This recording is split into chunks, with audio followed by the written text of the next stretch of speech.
Yo, what's up, Bonehawk? Shujinkydink here. Welcome to a video all about Injustice 1 tier list.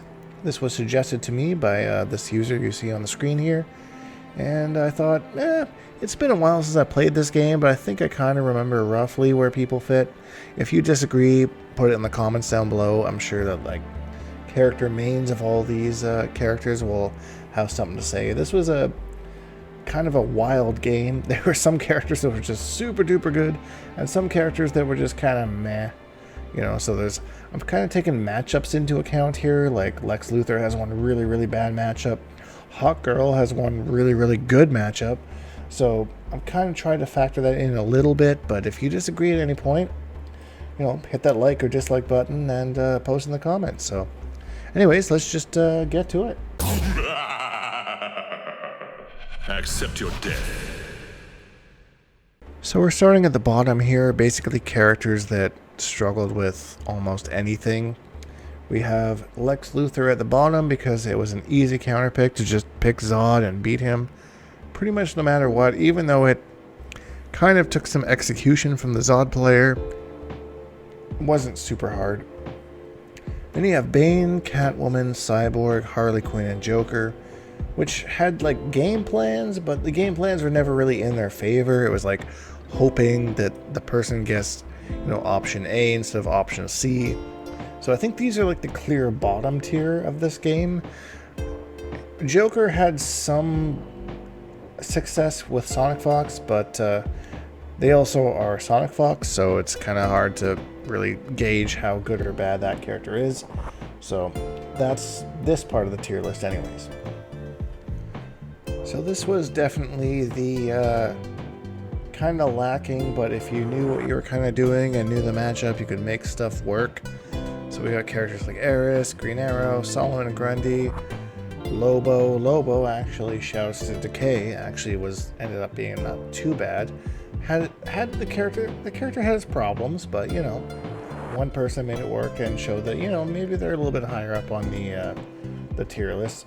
Scorpion, Captain Marvel, Deathstroke, Hawkgirl. Hawkgirl mainly is here. Hawkgirl struggled a lot against zoning and stuff like that, but had some really decisive matchups, and I think that's kind of injustice to a degree.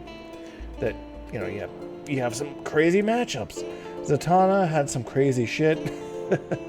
Wonder Woman was bad. I wouldn't argue putting her in D tier. Flash just wasn't the monster that he was in Injustice 2, but Honeybee actually came out and made this character what it could be, just absolutely destroyed, coming in in tournaments and stuff like that. And then Green Lantern just kind of sucked, but not sucked to the point of the other characters. So at least this is all my memory. I'm old, so if you remember something different, let me know. That's what I remember. So we're moving on to the B tier in this game. So now we're moving on to the characters that pretty good, maybe best in the game, but there's a couple things keeping them there. Aquaman, Hawkgirl was a little, I wouldn't say a problem, because Aquaman did way more damage, had way more things, but Hawkgirl would really assume the air control. Batman was really good. Not as top tier as he is in Injustice 2.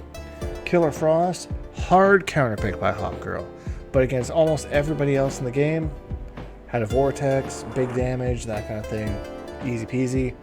Raven, we saw a lot of space control and just kind of played the game good. Nightwing, same kind of idea. Sinestro, one of the strongest zoners, plus you also had almost 50% full screen combos if you made the wrong move. Sinestro was one of the characters that I think was extremely downplayed during the game's life, and I say that as a former Sinestro main, so I don't know, take that as it will. And then General Zod, why they only have an emote of his penis and his hands, I don't know, but that's what the graphic I have. And Zod did just fine in this game. Maybe could be argued a little bit higher, and I wouldn't debate you on that, but that's where I'm putting them for just now. And A tier is like you do everything great in the game, you have really no weaknesses whatsoever, beat everybody, don't really have any problems, and that's Doomsday, Black Adam, and Superman.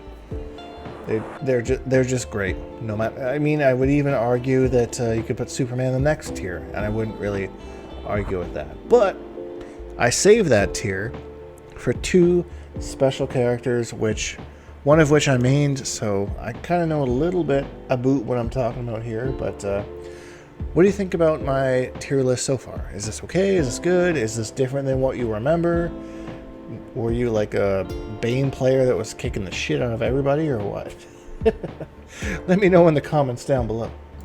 I'm not sure this is a surprise to anybody that played Injustice 1 and Justice Gods Among Us, but Batgirl, Martian Manhunter were not playing the same game that anyone else in the game was playing.